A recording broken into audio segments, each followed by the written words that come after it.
Revaluation account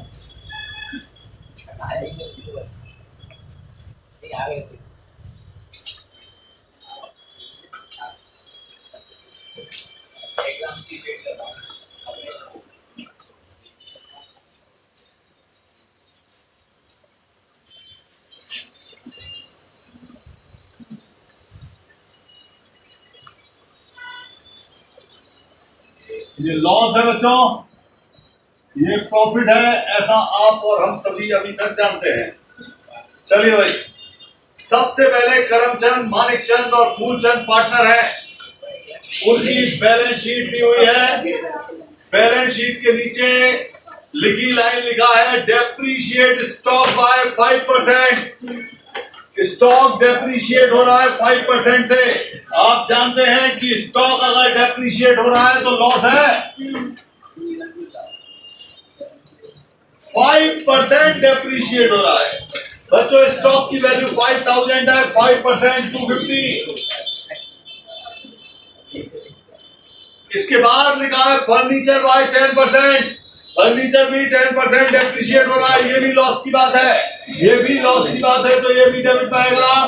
furniture 10% 2500 का दिया हुआ है, इसलिए 10% 250। Provision for doubtful debts made by 5%। Debtors पर प्रोविजन लॉस होता है, सभी को मालूम है। डेटर्स वो होते हैं जिनसे पैसा मिलना होता है, न मिलने की संभावना है, लॉस वाली बात है। टू डेटर्स 400 रुपीज बचो। कैलकुलेट करने के बाद आपको मालूम है 5% है, 8000 के डेटर्स हैं। 8000 का 5% लगाने पर 400 आ गया। इसके बाद rent 252 due and there was no entry for the same. Rent 252 due, rent 252 due किधर आएगा? या नहीं आएगा?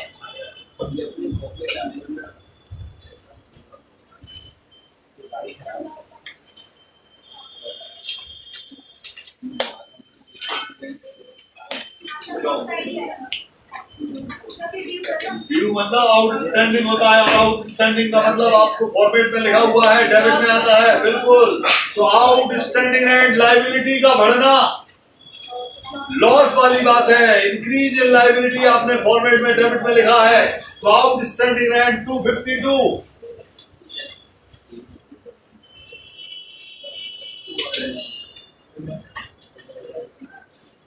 इतना कर देने के बाद गुडविल नहीं आती, गुडविल रिवैल्यूएशन में नहीं आती। इसके बाद amount due to Manikchand paid at one. एक साथ पूरी अमाउंट पेड करनी है, एक बार में पेड करनी है, वो यहाँ का काम नहीं है।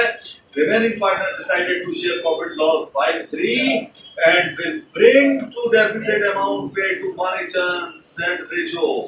It was also decided to close goodwill account, necessary account and balance sheet. चलिए भाई, काम खत्म हो गया रीवैल्यूएशन का।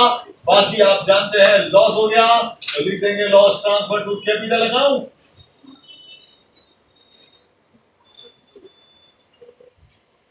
रीवैल्यूएशन में होने वाला लॉस जितने भी पार्टनर है उन सभी में डिस्ट्रीब्यूट होता है। आप जानते हैं Karamchand, Manikchand, Phoolchand.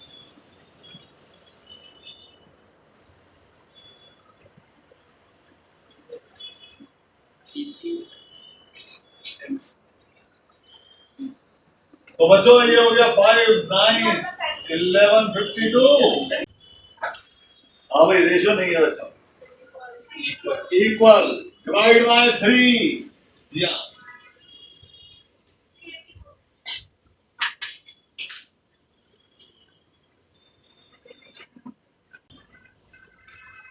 Partners capital account KC, MC, PC.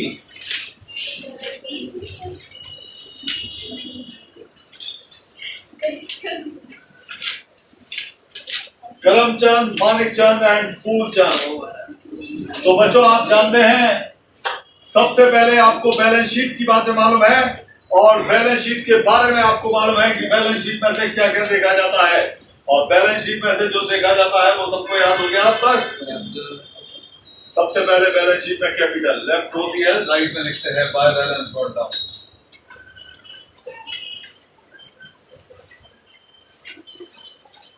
और बच्चों कैपिटल हमारे पास है 4, 3 एंड 2000, तो 4000, 3000 एंड 2000।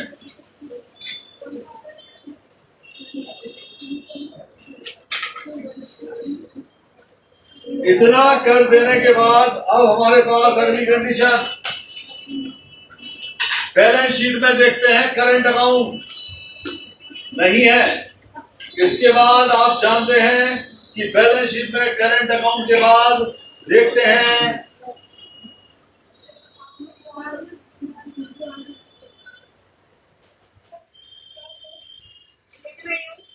मैं आपसे नहीं पूछा क्या देखते हैं करंट अकाउंट का।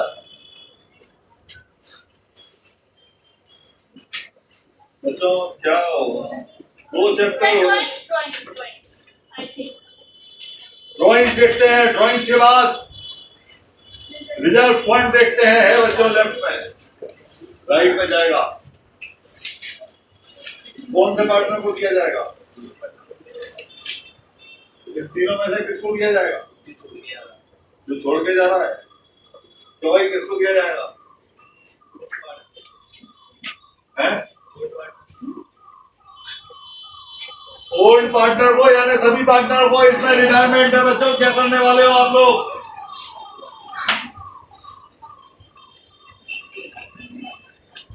रिजर्व फंड 3000 है, 1000 ईच।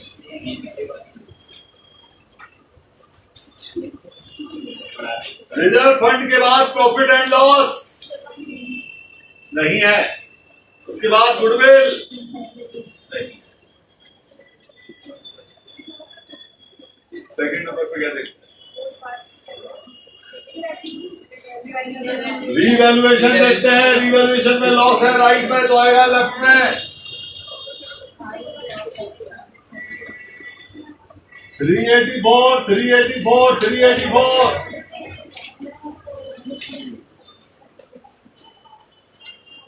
इसके बाद बच्चों रिटायरिंग पार्टनर की गुडविल देखते हैं। तो बच्चों goodwill of the firm valued है 3000, और बच्चों ड्यू रेशो दिया है, तो आपको बताया था इस सब में गेनिंग रेशो पहले निकालना पड़ेगा गुडविल के लिए। तो गेनिंग रेशो की बात कर रहे हैं, क्या फॉर्मूला था गेनिंग का, बिल्कुल new ratio minus old ratio.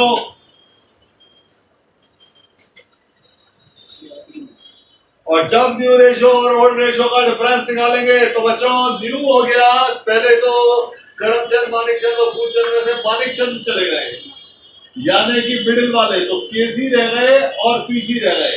Book में लिखा है ना चले गए, नहीं तो हमको घर पे आके बता गए थे कि हम जा रहे हैं, आज वो लेके नहीं आया। अरे बुक में ही लिखा होता है बेटा, अच्छा यहाँ पे जो भी होता है सब बुक में लिखी बातें करते हैं, मन से थोड़ी करते हैं। हाँ जी, तो न्यू रेशो दिया गया इनका 5 और 3, तो 5/8 और 3/8। ओल्ड क्या लिखोगे, 1:1:1, तो 1/3 हो गया, 3 लोगों हैं इसलिए। और अब आपको पता है कि इसमें से एलसीएम लेना पड़ेगा, 8 3 जा 24, कोई टेबल से कैंसिल नहीं हो रहे हैं इसलिए मल्टीप्लाई, 8 3 जा 24, 3 5 जा 15 और 3 8 जा 8 1 जा 8, 7/24, 8 3 जा 3 3 जा 9, 3 8 जा 8 1 जा 8, 1/24। तो बच्चों 7 है और 1 का टोटल 8 काम करेगा, ठीक है इतनी बात। गुडविल जाने वाले पार्टनर को मिलती है, रिमेनिंग देते हैं गेनिंग रेशो में, क्लियर। गुडविल रिटायरिंग पार्टनर को मिलेगी क्योंकि वो अपना शेयर आपको देके जा रहा है, तो उसके बदले में आपसे गुडविल लेके जाएगा। तो जाने वाले को मिलेगी, और जो जितना शेयर परचेज करेगा, जो जितना हमारा शेयर गेन करेगा, वो उतनी हमें गुडविल देगा। तो ये बच्चों गुडविल ऑफ द फर्म दी हुई है क्वेश्चन में, और आपको चाहिए मानिकचंद की गुडविल।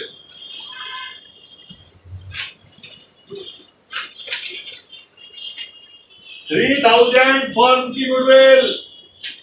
मानिकचंद का रेशो क्या था? 1/3। तो 1000 ये मानिकचंद की गुडविल हुई, और मानिकचंद की गुडविल रिमेनिंग पार्टनर 7:1, 8 बन जा, 8 2 जा, 8 5 जा। हाँ भाई, मानिकचंद को मिलेगी तो कैपिटल बढ़ेगी, क्रेडिट में लिखने से बढ़ती है, तो क्रेडिट में लिखेंगे, लेकिन देगा कौन? केसी और पीसी। मानिकचंद को मिलेगी 125 इंटू 7 और इंटू 1। तो मानिकचंद के अकाउंट में तो प्लस हो जाएगी, और जो देंगे उनके अकाउंट में से माइनस हो जाएगी। तो बच्चों केसी और पीसी दे रहे हैं, तो मानिकचंद कैपिटल के नाम से 875 केसी कट गई और 125 पीसी में से कट गई। अभी तक इतना सा भी चेंज नहीं हुआ क्वेश्चन। अभी तक तो जैसा आप कर रहे थे, केवल चेंज ये हुआ कि शायद रेशियो पहली बार निकला है कि नहीं। अभी तक बस केवल यही चेंज हुआ है, इसके अलावा कोई चेंज नहीं हुआ। पैसा चला सब कर रहे थे आप पहले, बिल्कुल पैसा की वैसा है, लेकिन अब कुछ लिखा है कि उसने लिखा है the remaining partner decided to share profit ratio इतना इतना, यानी 5:3, and will bring to deficit amount paid to Manikchand in the said ratio, or it was also decided to close goodwill account past necessary general। तो बच्चों इसमें तो कुछ नया बात नहीं थी। तो ये एडजस्टमेंट ऑफ कैपिटल का तो काम हुआ ही नहीं। बस केवल ये है कि जो उनको पेड किया जा रहा है, तो बच्चों पहले तो मानिकचंद को पेड करने की बात कर रहा है। मानिकचंद को पेड करने की बात कर रहा है, तो मानिकचंद का अमाउंट चाहे से कैश है कि बैंक है? बैंक है। कैश बैंक दोनों नहीं है, केवल बैंक है। कैश है, बैंक का मतलब बैंक है। तो बच्चों मानिकचंद का बैलेंस कर दो। 3 4 5 5 में से इतना चला गया, तो 4 6 1 6। ये बैलेंसिंग फिगर है बच्चों, ये बैलेंस है। कैसे आया समझ में आ गया? इधर से उधर करने पर आ गया। और आपको मालूम है रिमेनिंग पार्टनरों को क्या कहते हैं? बैलेंस कैरी डाउन करते हैं। तो 5000 में से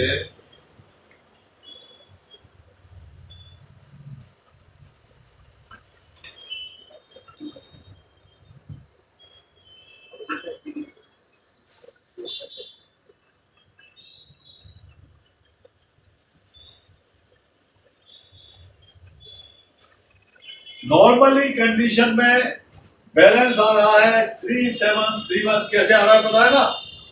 राइट माइनस लेफ्ट। क्लियर है इतनी बात? लेकिन उसने क्या कहा है? उसने ये कहा है कि the remaining partner decided to share profit and will bring the deficit amount paid to Manikchand in the set ratio. 37 बोलो ना, अब ठीक है ना? इसमें क्या? हाँ,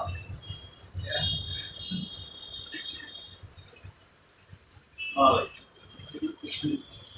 तो बच्चों उसने क्या बोला है, ये आप दोबारा सुन लीजिए उस लाइन को। उसने कहा है कि जो हमने इनको अमाउंट पेड की है, उसमें जो कमी है,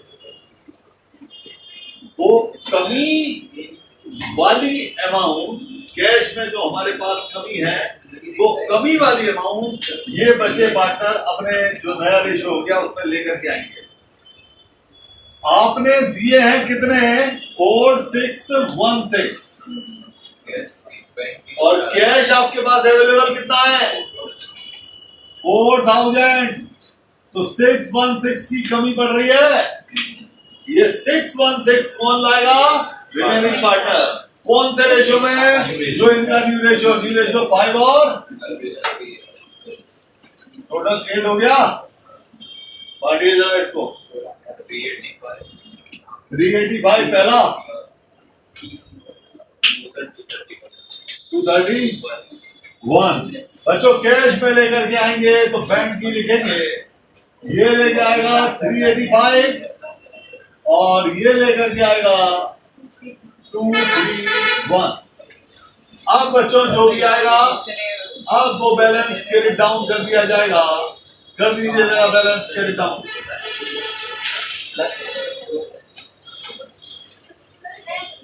बैलेंस निकाला क्या 4126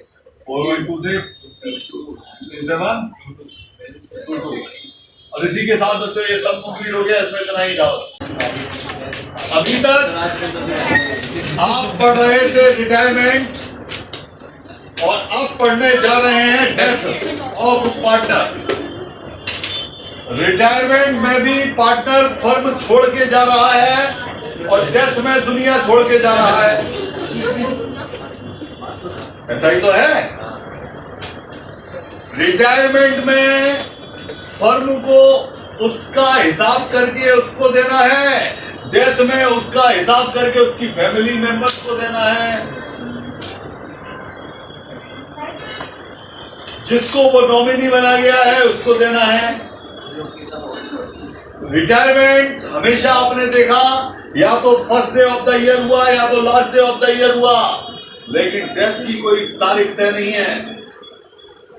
डेथ की कोई तारीख तय नहीं है। आज मैं खड़ा हूं, हो सकता है कल नहीं आ पाऊं। तो बच्चों अब मैं वापस बच्चों आ जाइए जहां पर चल रहे थे डेथ पे। और डेथ के बारे में जो कंडीशन मैं बोल रहा था कि डेथ में टाइम का कुछ नहीं पता। रिटायरमेंट में आपने ये सुना था, आपने ये समझा था कि या तो first day of the year या तो last day of the year retirement होता था, लेकिन डेथ में ऐसा नहीं मालूम।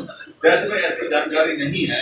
तो डेथ के क्वेश्चंस करते समय आपको केवल इतना ध्यान रखना है कि इनमें कुछ चीजों में टाइम का मैनेजमेंट आपको देखना पड़ेगा। जैसे किसी को इंटरेस्ट देना है, सभी को मालूम है इंटरेस्ट टाइम के हिसाब से मिलता है। तो जब तक वो फर्म में रहा है तब तक का देना है।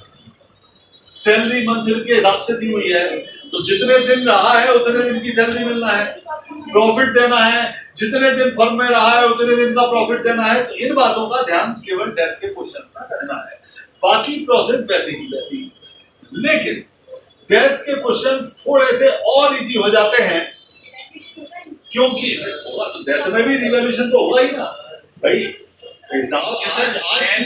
आज किसी व्यक्ति की डेथ हुई है तो आज का वैल्यूएशन तो करना पड़ेगा ना, उसी के हिसाब से उसके घर वालों को पैसे देने पड़ेंगे ना। तो यहाँ कोई अंदर एक जैसी बात, टाइम का केवल मैनेज कर।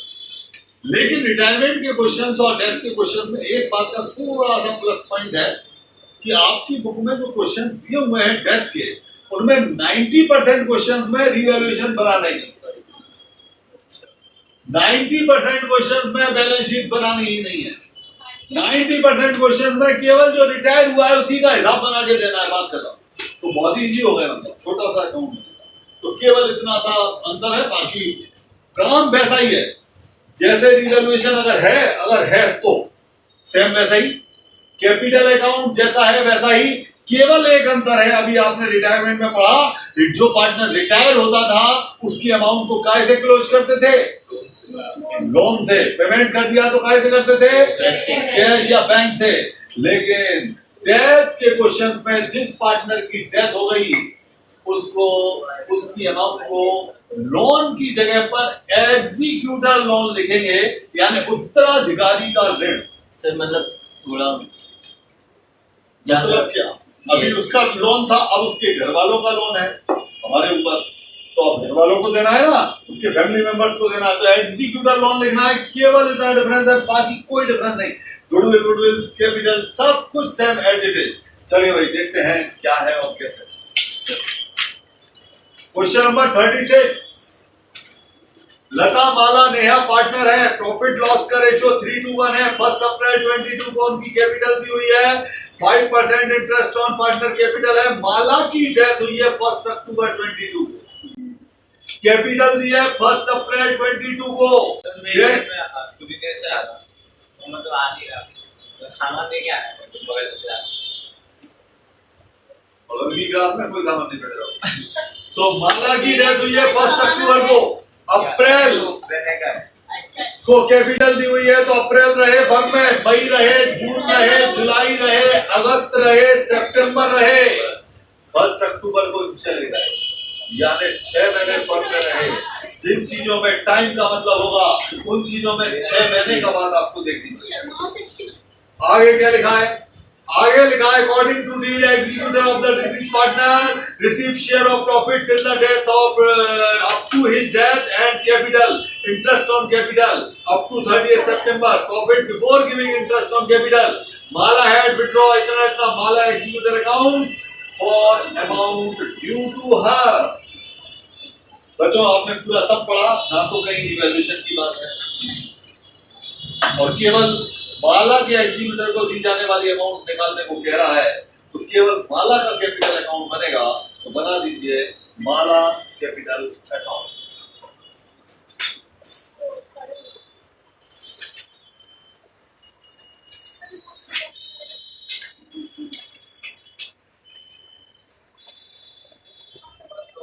हाँ जी, कैपिटल की बातें बिल्कुल वही, कैपिटल ट्रायल बैलेंस के क्रेडिट में आता है, क्रेडिट में बढ़ता है, डेबिट में कम होता है। चलिए भाई सबसे पहले कैपिटल अकाउंट में कैपिटल लिखते हैं, लता माला और नेहा। पहले यहाँ पे लिख रहा हूँ लता माला और नेहा, और रेशियो की अगर बात करूं तो 3:1 है, टोटल 6 हुआ बच्चों, और माला चली गई है इस दुनिया से। तो यहाँ पर बच्चों सबसे पहले आप जानते हैं कैपिटल अकाउंट है तो कैपिटल तो लिखते ही हैं, और जब कैपिटल लिखते हैं तो माला की कैपिटल दूरी है, कहीं ना कहीं लिखी है, ऊपर एक पहली दूसरी लाइन में लिखी है 4000, मिडिल वाली है माला, तो 4000 है। कैपिटल हमेशा राइट साइड में आती है, आपको पता होगा, बैलेंस ब्रॉट डाउन।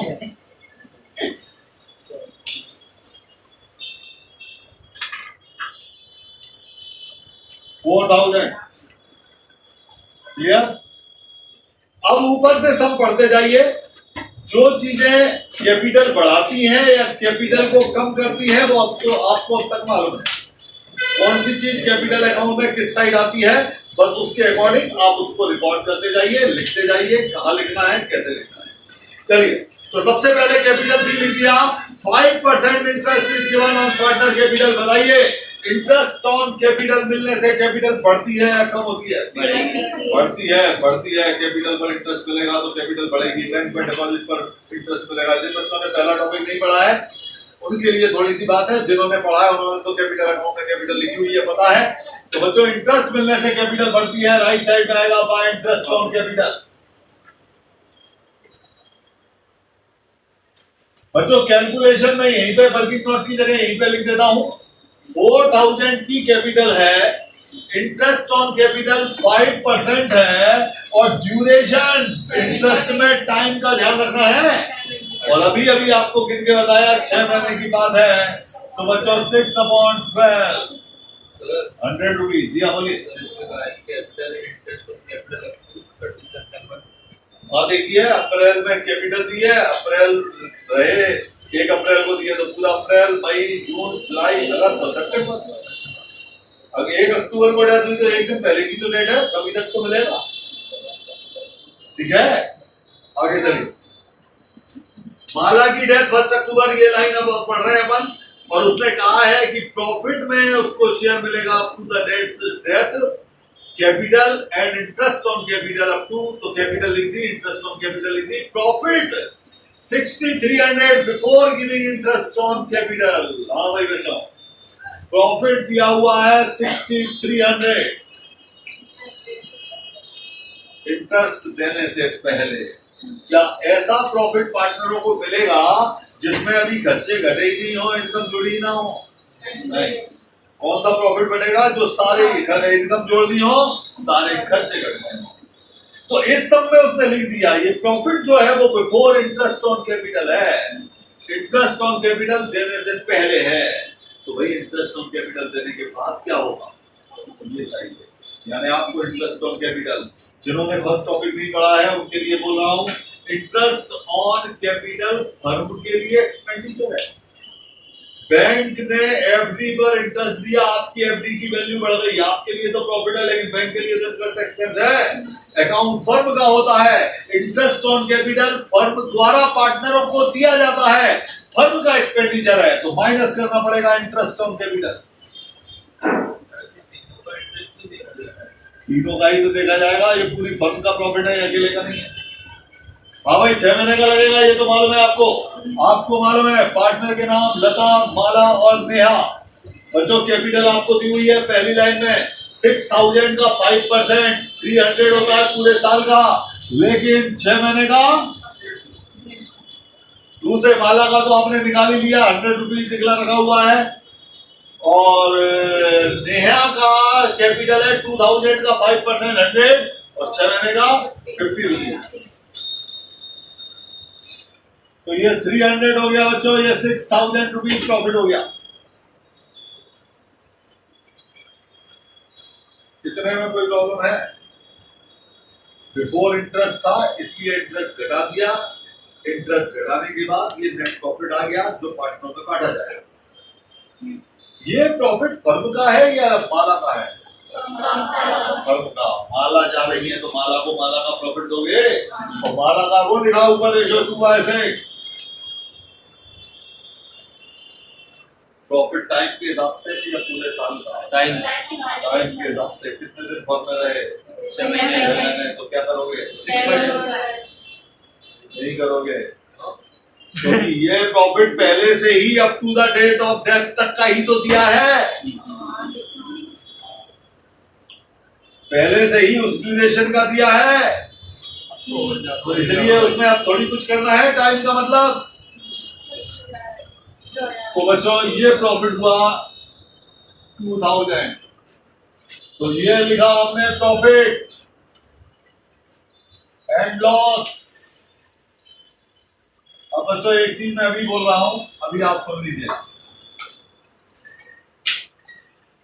आप लोगों को ये मालूम होगा फाइनल अकाउंट क्लास 11 में जो आप लोगों ने पढ़ा है trading account, profit and loss और बैलेंस शीट, कब बनता था? साल के पहले, मिड में या लास्ट में?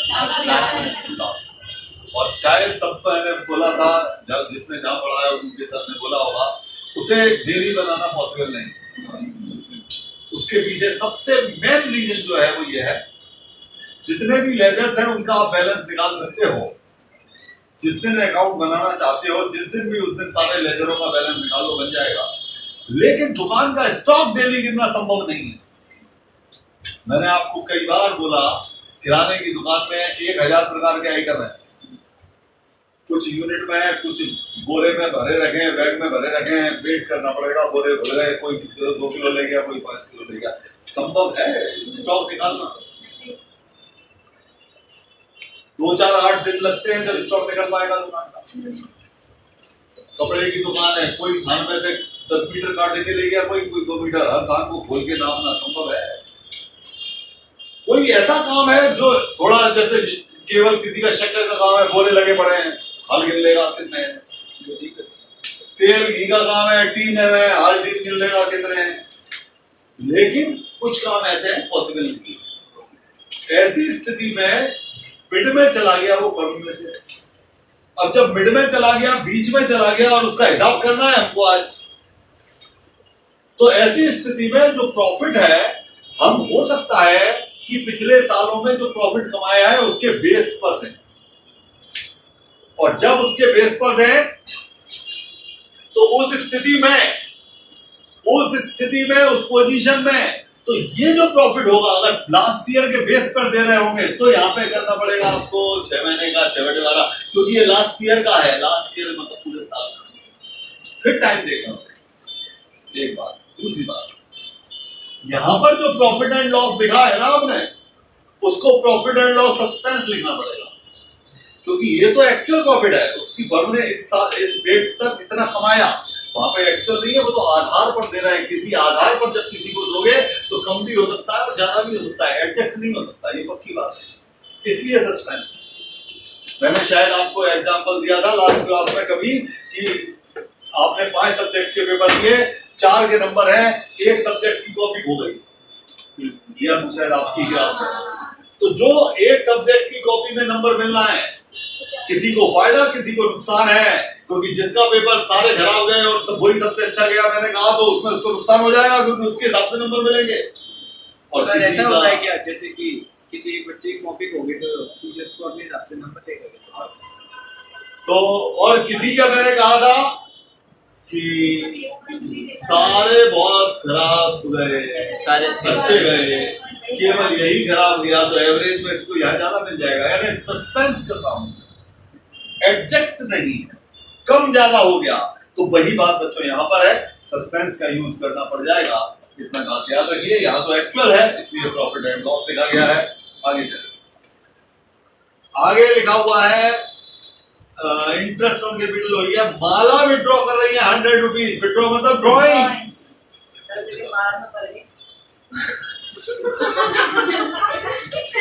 वो जिस डेट में मरी उससे पहले ले गई थी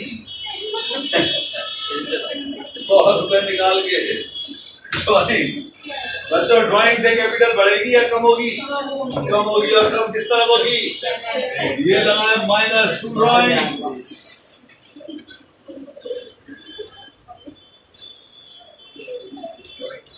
और इतना करने के बाद बच्चों सम कंप्लीट हो गया, कुछ और लिखा नहीं है, एग्जीक्यूटर लोन से बंद कर देंगे।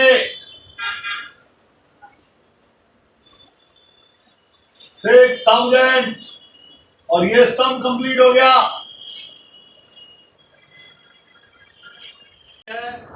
कैपिटल एक देना है, गुडविल देना है, शेयर ऑफ प्रॉफिट देना है, और प्रॉफिट लास्ट 3 इयर्स के दिए हैं। Prepare account of Suresh. क्या रीवैल्यूएशन हो रहा है? नहीं। और जब बच्चों रीवैल्यूएशन नहीं हो रहा है तो रीवैल्यूएशन अकाउंट नहीं बनेगा,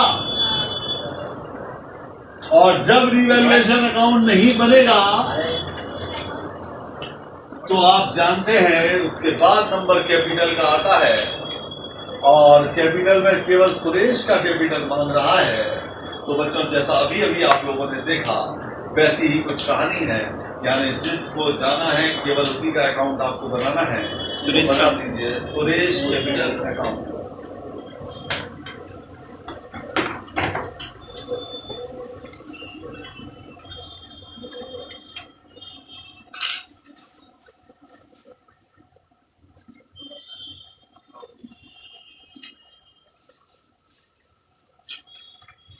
कॉलम्स के नेम तो बच्चों वही पर्टिकुलर अकाउंट भी होते हैं, ऐसा आपको पता ही है। मनोज, सुरेश और सोनू।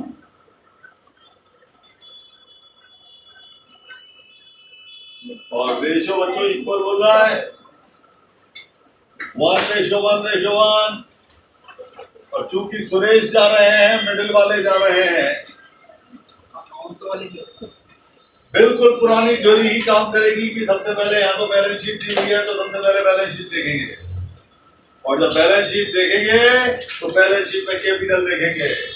लेफ्ट में होती है, राइट में लिख देंगे बाय बैलेंस ब्रॉट डाउन। और कैपिटल की बात है बच्चों, कैपिटल सुरेश की 5000 दी हुई है। वो की वही कहानी, बैलेंस शीट है, करंट अकाउंट देखते हैं नहीं है, ड्राइंग देखते हैं नहीं है, रिजर्व फंड देखते हैं, लेफ्ट में दिया है, राइट में जाएगा जनरल रिजर्व। 3300 का है, 1/3 रेशो है।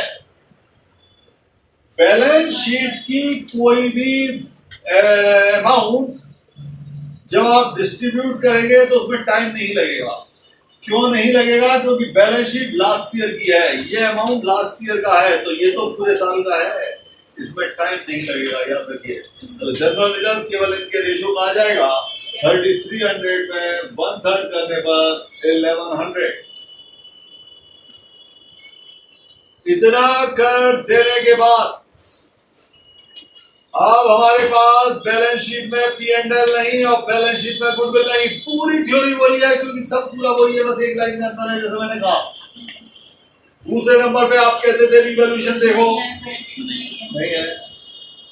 तीसरे नंबर पे गुडविल और एडजस्टमेंट कहते थे, तो अब दोनों एक साथ ले रहे हैं, बस जैसे जैसा आता जाएगा वैसे वैसे पढ़ते जाएंगे। चलिए, सबसे पहले 30 जून को डेथ हुई, मार्च की बैलेंस शीट है, कितने महीने भर में रहेंगे? बिल्कुल बच्चों, मार्च की बैलेंस शीट है, अप्रैल रहे, मई रहे और जून में रुखसत हो गए। आगे लिखा हुआ है कैपिटल देना है, बच्चों दे दी आपने, लिख दी। उसके बाद लिखा है share of goodwill calculate twice that the average profit of the last 3 year. हाँ भाई बच्चों, गुडविल के लिए एवरेज प्रॉफिट आपको याद होगा, फॉर्मूला में यहाँ पे भले ही ना लिखूं, लेकिन फॉर्मूला याद है ना, total profit upon number of years. Average profit का formula total profit upon number of years. बच्चों प्रॉफिट है 5, 7 और 6000,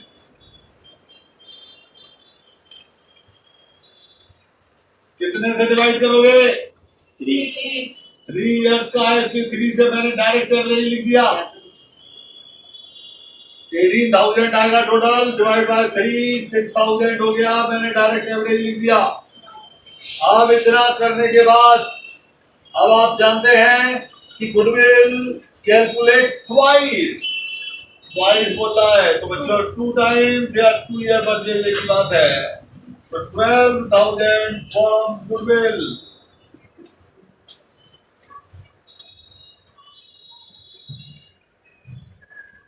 ये बच्चों फर्म की गुडविल, ठीक है बच्चों। जब फर्म की आ गई तो जाने वाले की मिलेगी। तो बच्चों सुरेश की चाहिए 1/3 है, 12,000 का 1/3।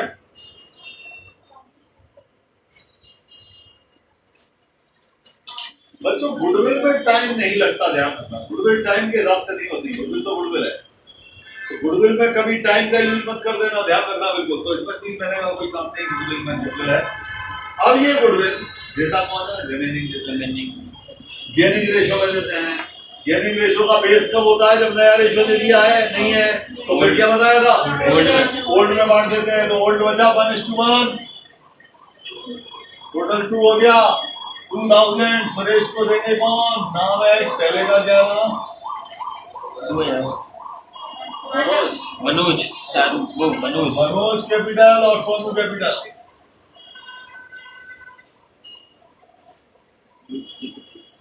और अमाउंट की बात करेंगे बच्चों तो 2,000।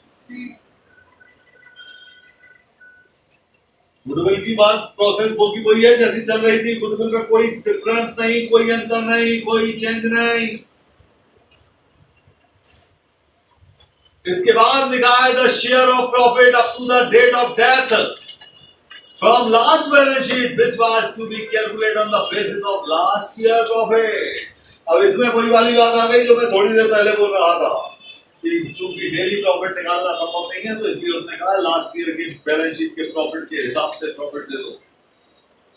तो अब लास्ट ईयर की बैलेंस शीट के हिसाब से दे दो तो क्या एक्चुअल प्रॉफिट होगा? अंदाज से होगा, और अंदाज से होगा तो सस्पेंस देखना पड़ेगा। प्रॉफिट मिलेगा तो कैपिटल बढ़ेगी, profit and loss suspense account.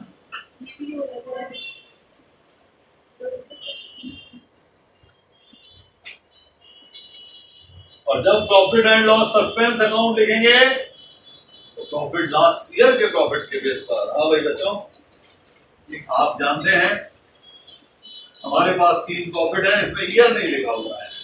कौन बताएगा लास्ट ईयर का प्रॉफिट इसमें से कौन सा वाला है? बिल्कुल बच्चों, जैसे जैसे जैसे आगे बढ़ते जाएंगे, यहाँ पे खड़े होके लास्ट ईयर इसी को तो बोले, तो 6,000 रुपए ऐसे बढ़ते जा रहे हैं, तो लास्ट ईयर का 6,000 रुपए है। प्रॉफिट निकालना है। 6,000 रुपए पूरे फर्म का है, आपको 1/3 चाहिए जाने वाले का,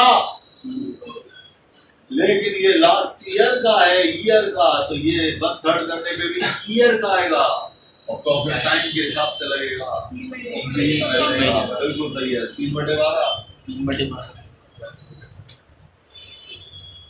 500 रुपीज। तो प्रॉफिट एंड लॉस सस्पेंस ये हो गया 500 रुपीज। और इतना करने के बाद बच्चों काम खत्म हो गया। प्रॉफिट लास्ट ईयर बस भाई कुछ नहीं लिखा है, एग्जीक्यूटर लोन से बंद कर देंगे।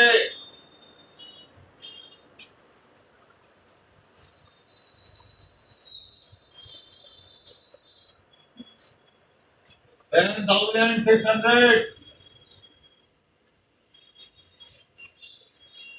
और ये सब कंप्लीट हो गया। सर